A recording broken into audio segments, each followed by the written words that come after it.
Kutuk Lebak Sungsang, cerpen Iis Taulida.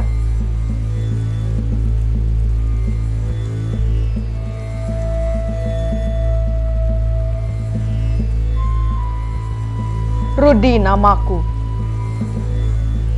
Mau menceritakan sesuatu. Aku dan istriku telah melanggar adat dua desa tempat kami lahir. Pernikahan kami dianggap terlarang. Kedua keluarga tidak sepakat karena kutukan turun-temurun di desaku. Tentang kisah Ki Gede Bayalangu pada sebuah sayembara desa Panguragan yang ditantang oleh Nyimas Gandasari membangun sebuah keraton dalam satu malam.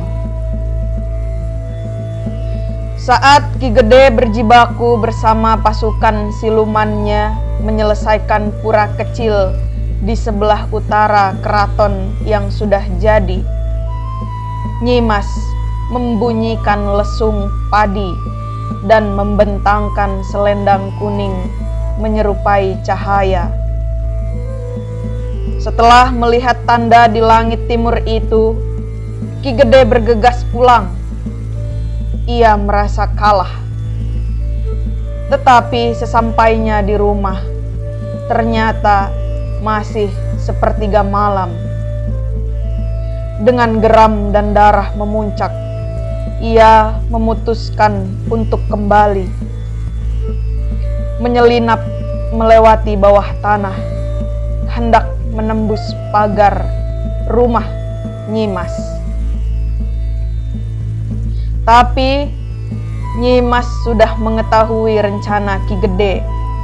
Ia menunggu di batas pagar. Dan ketika Ki Gede mencoba masuk, Nyimas menginjak kepalanya hingga nyawa Ki Gede terlepas. Sepintas, kisah ini mirip Roro Jonggrang dan Bandung Bondowoso. Tapi sekali lagi, ini adalah kutukan di desaku.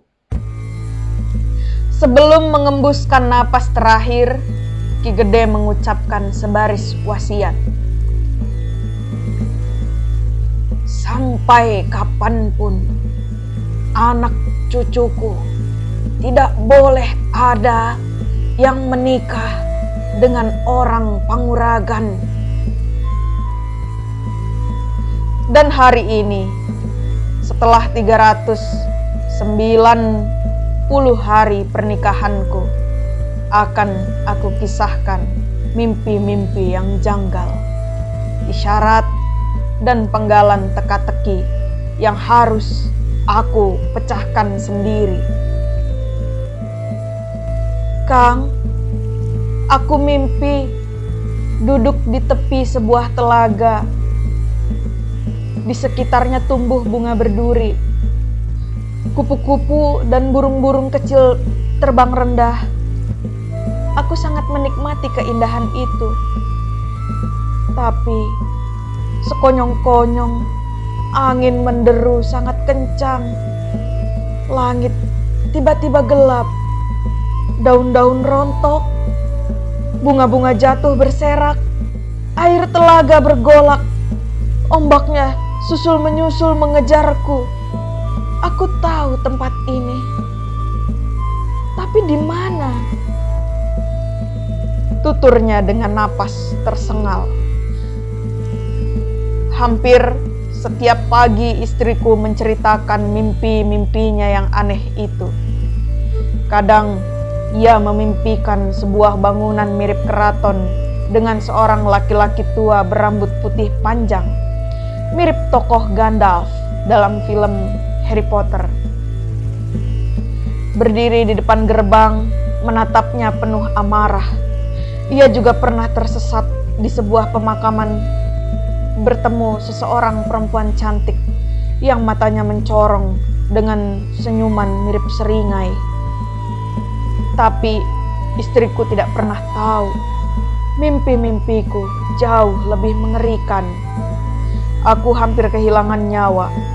Perempuan cantik yang ada dalam mimpi istriku adalah Nyimas. Ia menyerangku dengan selendang juana, membelit kaki dan menyeretku hingga terlempar ke telaga. Kemudian aku akan tersadar dan berada di sebuah padepokan sunyi dengan hujan beraroma anyir. Setiap kali aku ingin keluar dari tempat itu, selalu saja dihadapkan pada satu jalan, sebuah lorong gelap yang mengarah ke bawah. Suasananya suwung, banyak daun berserakan dan lumut bercukulan di tembok. Aku yakin lorong itu berada tepat di bawah komplek pemakaman. Di sana aku bertemu Nyimas dengan mata tajam haus kematian. Nyimas seolah berkata, "Jika kalian memaksa, salah satunya akan aku bawa sebagai tumbal." Tidak, itu tidak boleh terjadi.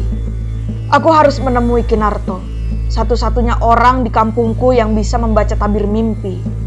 Dia juga salah satu yang telah melanggar kepercayaan dua desa itu. Kinarto menemuiku di ruang tamu, dipapah oleh istrinya. Kakinya pincang, matanya buta, sehari lepas ia menikah. Wajah istrinya terlihat murung. Ia beringsut, meninggalkan kami memasuki kamarnya sambil tertunduk